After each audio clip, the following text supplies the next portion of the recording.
Olá pessoas, sejam bem-vindos a mais um vídeo. Vamos falar nesse vídeo de DNS. Na verdade a gente vai continuar falando de DNS aqui, DNS parte 2. Antes de começar, quero pedir para você se inscrever no canal, dar um like aí e ativar a notificação. Então quanto mais inscritos tiver no canal, mais relevância eu vou ter aqui no YouTube para esse conteúdo de rede e mais tempo eu vou conseguir disponibilizar aqui para vocês, gerando conteúdo aqui. Então bora aqui galera, tem aqui uma maquininha, ela vai digitar, abrir o navegador dela aqui, o Chrome, o Internet Explorer, o Safari, não sei o que é, e vai digitar lá www.gustavocalau.com.br. A gente já viu que a máquina não entende esse nome, né? A internet não entende esse nome.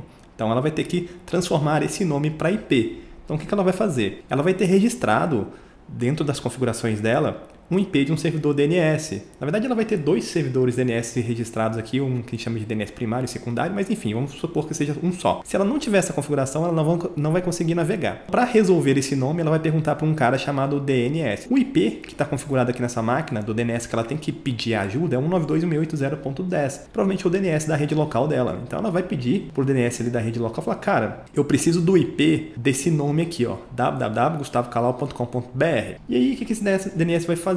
Cara, ele vai consultar a configuração dele e vai ver se existe um registro para esse endereço. Se ele não for o responsável por administrar esse domínio, que é esse nome aí, gustavocalau.com.br, ele não vai resolver esse nome e ele vai tentar consultar o cache dele, ou seja, a memória interna dele ali, para ver se alguém já conseguiu, alguém antes aí nessa rede já tentou ir nesse site, pegar ali, né, carona nesse endereço que já foi resolvido anteriormente. Se for a primeira consulta, se for a primeira navegação de alguém nesse site, esse DNS local aqui não vai saber qual é o IP desse nome. Como é que ele vai fazer então para saber, para conhecer, para descobrir qual IP está relacionado com esse nome? O DNS é um sistema hierárquico distribuído. O que quer dizer isso? Ele tem uma hierarquia.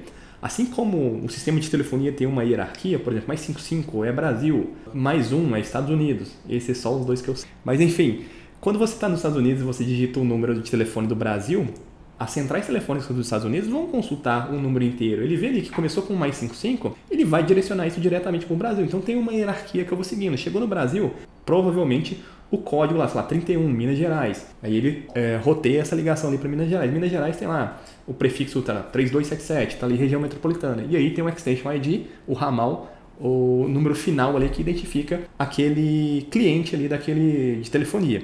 Então ele segue essa hierarquia. No DNS é a mesma coisa.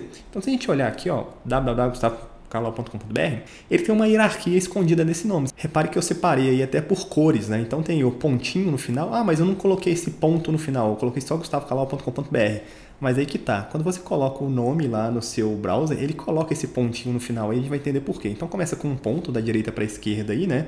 Depois .br, depois .com, depois .gustavocalau e depois tem um www. E aí ele vai começar a consultar da direita para a esquerda. Então a primeira coisa, a gente tem um conceito, né, de Country Top Level Domain. Então esse nome aqui a gente fala que é um domínio.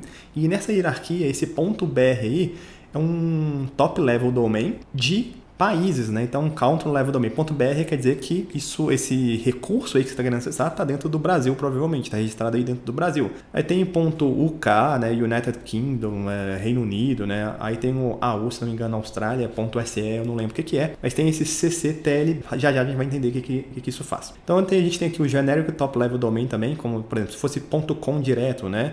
.net, .org, .guru, é um GTLD. A gente tem aqui o Sponsored Top Level Domain, por exemplo, .mil, .gov, .edu, .int. Então esses são STLD, são servidores aí que sabem como alcançar quem está registrado debaixo dele, né? Então um servidor lá no topo, a gente vai ver o que isso significa. A gente tem também os servidores root, os root servers, que são 1015 instâncias que são geograficamente distribuídas. Então esses servidores estão, tá vendo aqui na direita aqui a gente tem uma árvore invertida, a raiz está lá em cima e as folhas estão aqui embaixo. Os servidores root estão lá em cima na raiz, são os primeiros caras que a gente consulta quando a gente não sabe como chegar naquele nome. São os servidores mais importantes que tem aí na internet. Hoje a gente está com 1015 instâncias geograficamente distribuídas no mundo inteiro e tem 13 IPs que respondem por esses 1015 servidores. Eu tenho 1015 servidores, 1015 instâncias, só que eu tenho 13 IPs só que respondem por essas instâncias. Ah, mas não vai dar IP duplicado? Não, calma, IP duplicado é outra coisa. Aqui a gente vai colocar o mesmo IP em vários servidores e eu vou conseguir alcançar esses servidores de acordo com a proximidade que eu tenho deles. Então, se eu tenho um servidor mais próximo de Belo Horizonte, que é onde eu estou, o meu roteamento a internet, na verdade, vai me rotear para um servidor que está mais próximo aqui. Então eu tenho 1000 servidores, mais de 1000 servidores, né? A internet tem mais de 1000 servidores aqui de DNS, só que eu tenho 13 IPs só, identificando esses 1015 servidores. Eu vou colocar daqui a pouco aqui um mapinha que explica isso. Esse conceito de rotear para o mais próximo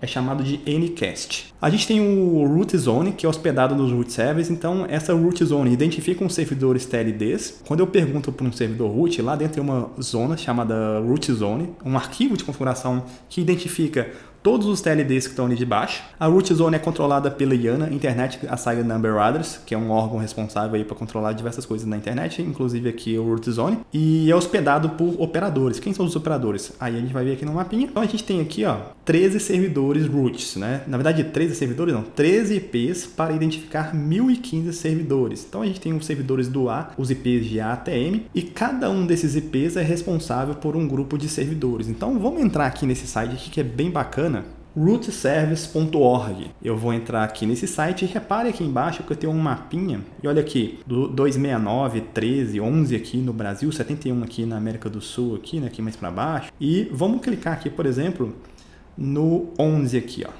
Nesse 11 aqui, ele vai expandir para o Brasil. E vou pegar aqui mais próximo de onde eu tô aqui, Belo Horizonte. Então vou pegar aqui, 14 aqui. Aqui, Belo Horizonte tem duas instâncias aqui, a instância L e a instância J. A instância L, se eu clicar nela, olha o IP dela, 199.783.42, Belo Horizonte, Brasil, responsável ICANN. Aqui tem um IPv6, né, mas enfim. E aqui perto de Uberlândia, aqui, se eu clicar aqui, tem uma outra instância, tem um outro servidor L. Olha o IP dele, 199.783.42, 199.783.42 em Belo Horizonte também. Então eles têm o mesmo IP. Ah, mas não dá IP duplicado? Não se preocupa, não vai dar IP duplicado. Por que eles fazem essa configuração desse jeito, com o mesmo IP? Porque aqui tem um conceito de Anycast que é o seguinte, quem está mais próximo de Belo Horizonte, quando for resolver nome, ele vai procurar o servidor aqui, o servidor L ou J, né, vai alcançar o servidor mais próximo aqui, dentro daqueles 13, e o servidor L vai responder primeiro. E quem tiver mais próximo aqui de Ituiutaba ou Uberlândia aqui, quando ele fizer esse mesmo processo, quem vai responder primeiro é esse servidor que está em Uberlândia. Por quê? Porque ele está mais próximo. Esse é o conceito de Anycast. Eu roteio para aquele que está mais próximo e utilizo o mesmo IP. E se eu voltar aqui, eu tenho diversos servidores espalhados no mundo inteiro. Então, independente de onde eu estiver, eu vou conseguir alcançar um servidor DNS aqui. Então, essa é a ideia do Anycast e da distribuição do DNS. Repare que ele é distribuído globalmente. Então, entre nesse site aí, dá uma brincada. Vamos voltar aqui. Mas como é que o servidor DNS de uma empresa consegue descobrir quais os IPs dos servidores do root service que ele tem que alcançar? Essa listinha aqui, ela nunca muda praticamente. Então, todo serviço, todo software de DNS todo servidor de DNS que você configura, seja ele Microsoft, Linux, enfim, qualquer sistema operacional, já vai ter dentro dele essa base de dados aqui com esses 13 IPs. Então, já vai estar embutido ali, quando você instala ali um servidor DNS, já tem embutido nele automaticamente essa lista aqui desses 13 servidores. Mas aí como é que funciona realmente a consulta aqui para eu descobrir o IP do gustavocalau.com.br? Primeira coisa que ele vai fazer é fazer a consulta no root server, que é esse pontinho ali, esse ponto vermelho. Já que o servidor DNS não sabe, ele vai tentar perguntar para quem conhece. E a primeira dica que ele tem é consultar a lista ali de root servers que tem nele, os 13 root servers, os 13 IPs de root servers, e tentar mandar uma requisição para esses caras. Quem responder primeiro vai ser um root server que está mais próximo desse servidor DNS. Ele pergunta, cara, você sabe o IP do domínio gustavocalau.com.br, do recurso www.gustavocalau.com.br. Esse root server, ele não tem um registro de todos os nomes do planeta, mas ele vai responder, cara, eu não conheço, mas eu conheço alguém que conhece. Quem o root server conhece? Ele conhece um top level domain, servidores que respondem por top level domain. Então ele vai falar, cara, eu conheço aqui o top level domain, um servidor DNS que responde ali pro top level domain.br, pergunta para ele. Aí o cara, porra, obrigado, servidor DNS root, eu vou perguntar para um servidor TLD aqui.br. Então ele manda para esse IP que o servidor root mandou, consulta, cara, você e o top level domain server DNS aí, você conhece o gustavocalau.com.br? Cara, eu não conheço, mas eu conheço alguém que conhece. Eu conheço um outro cara aqui que é o TLDs aqui.com. Cara, beleza, obrigado. Vou usar aqui e vou perguntar pro cara lá. Ele vai e pergunta, .com, você conhece aí o Gustavo Calau? Ele, conheço, está registrado aqui na minha base. E para você consultar os recursos que estão dentro do domínio Gustavo Calau, você vai perguntar para o DNS do Gustavo Calau, que é esse IP aqui. Responde para o cara. E aí agora você vai perguntar para o servidor DNS, onde está registrado ali o Gustavo Calau. Você pergunta para esse cara o DNS do Gustavo Calau. Você sabe qual é o IP do recurso www? O Gustavo Calau, sei, vou consultar minha tabelinha aqui. Tem uma tabelinha lá dentro, um arquivo texto, se for Linux ali, falando que o www, na verdade, é o IP 200.10.20.30. É um recurso que está com esse IP lá. Ou seja, o nome do recurso que eu quero alcançar, o nome completo dele, FQDN, Full Qualified Domain Name, é www.gustavocalau.com.br. Eu respondo isso aqui para o servidor DNS que me perguntou e passo a resposta para a máquina que perguntou ali para mim, para esse DNS interno ali dessa empresa. Essa máquina agora vai conseguir acessar o www.gustavocalau.com.br simplesmente porque o IP foi resolvido. É o 210.20.30 e agora ele consegue alcançar ali esse servidor, que provavelmente é um servidor que está hospedado na página web ali do gustavocalau.com.br. E ele vai chegar lá na internet, 200.10.20.30, e consegue abrir ali a página do gustavocalau.com.br. E aí fica a pergunta, né? Ele precisa fazer isso sempre? Não, ele não precisa fazer isso sempre. Toda vez que você faz uma consulta, essa consulta é armazenada em cache, tanto no servidor DNS, ou seja, ele guarda lá essa última consulta por um tempo, não pode ficar para sempre, porque vai que o IP ali do www.gustavocalau.com.br é atualizado, o cara muda o servidor lá, então ele não pode guardar isso para sempre, ele guarda ali por um tempo. Isso a gente chama de cache. Se eu digitar ali, abrir um outro navegador e digitar gustavocalau.com.br, ele não precisa fazer essa consulta toda de novo, porque vai estar ali cacheado ali dentro da máquina. Essa consulta que o servidor DNS faz para outros servidores DNS e o outro servidor DNS que você perguntou falar, eu não sei, mas eu conheço, quem sabe, essa consulta a gente chama de consulta interativa. E uma consulta, quando eu pergunto e o cara já me responde direto, por exemplo, a máquina aqui perguntou para o servidor DNS local e depois que o DNS fez essa consulta interativa ali com os outros servidores DNS e deu a resposta para a máquina, essa consulta a gente chama de recursiva, né? Então é isso, galera. Essa aqui é a segunda parte do DNS. E se você gostou desse vídeo... Opa, não, tem que falar ali do... Eu falei no último vídeo, né, que eu vou ensinar a alterar aquele arquivo host ali. Vou alterar aqui numa máquina Windows. Então, pessoal, eu vou fazer uma alteração aqui no arquivo host do Windows aqui rapidinho. Eu venho aqui iniciar. Na verdade, venho localizar aqui. Notepad, o bloco de notas, botão direito, executar como administrador. Sim, desde o repente que ele faz a alteração. Venho aqui, arquivo... Aí venho aqui no C2 pontos, Windows, já tô, né? C2 pontos, Windows System 32. Aí eu vou aqui em Drivers,